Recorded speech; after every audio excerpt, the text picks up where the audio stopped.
Today I want to give a major thank you to Louisity for tagging me to do this spring cleaning book tag. Hi, I'm Sarah Cater, and you're watching Aliens, Clones, and Airships.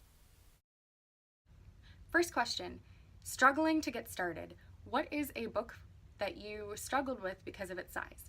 The book that I struggled with was Children of Blood and Bone because it is such a big book and it's over 500 pages long. Even though I've heard amazing things about this book and I'm really excited to read it, I'm also a little nervous because it is a big book and it is a time commitment to read that many pages. I'm a little nervous to get started. I want to make sure I have enough time to dedicate because I know once I start it, I'm going to want to read it from start to end and not have any interruptions, so I know that I want to have enough time to dedicate to this book because I've heard it is absolutely fabulous.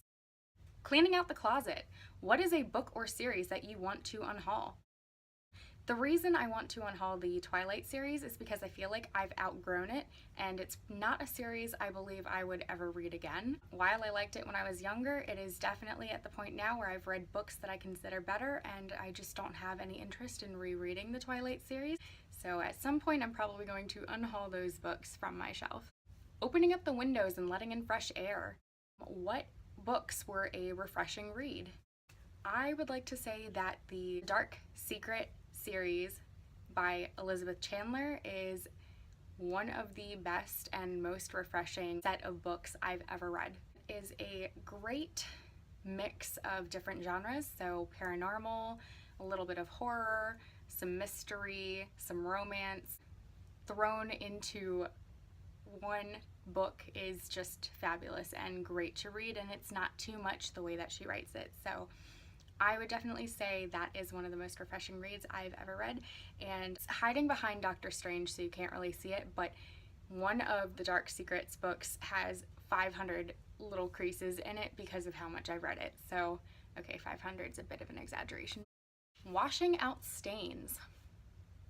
What is a book that you wish you could rewrite a scene from? Honestly, I would rewrite the entire ending of Breaking Dawn because I believe that it is a major cop-out to use the vampire's powers to stop the fight completely from happening when the people they're fighting against are supposed to be ruthless and unmerciful and unforgiving.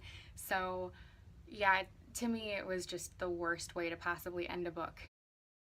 Throwing out unnecessary knickknacks. What is a book in a series that you think is totally unnecessary?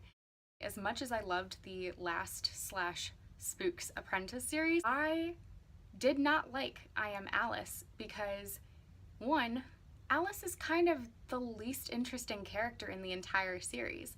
As much as you want to like her because she is Tom's love interest and she is a morally gray character, she's also kind of a Mary Sue. She's kind of only there just to advance the plot forward, unfortunately, which is kind of a big bummer because she could have been a really great role model for young women reading the book and she kind of just fell flat. So I didn't think that I Am Alice was a very great book, one, because she wasn't an interesting character, and two, because that book was an opportunity to make her more interesting, and it didn't. I would have loved to read more about Grimalkin again because she was a better role model for women and she was extremely morally gray, where she was evil sometimes and other times she was, doing things for the good side. And she's a witch assassin. Like, imagine growing up as a girl and being like, yes, my role model is a witch assassin. Polishing doorknobs.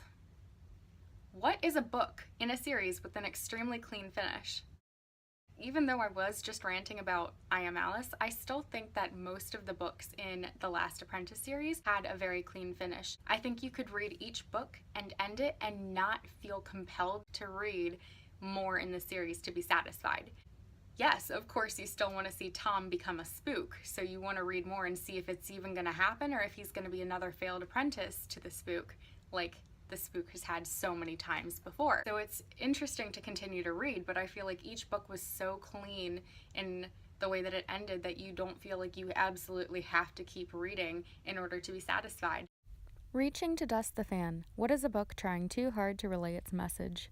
I can't really think of a book that was reaching too hard to convey their message, so If I think of one, I will put it in the description below and explain myself there, but at the time of filming this, I can't really think of one that does that. Most of the books I've read, I think, have conveyed their message in a great way. What was a book with a tiring and yet satisfying ending?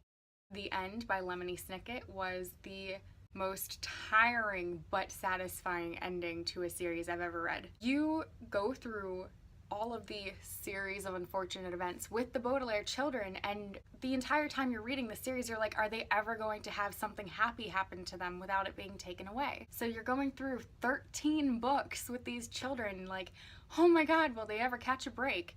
So it's so tiring, but so exciting to read all these horrible things happening to them and how they're getting through them. But at the same time, it's like, can they please find happiness? And then the end happens, and you get to see them get some semblance of happiness toward the end. So that's great. I think it was a satisfying and realistic way of ending the series. While I think the ending could have been a little bit better, it was still a very great ending.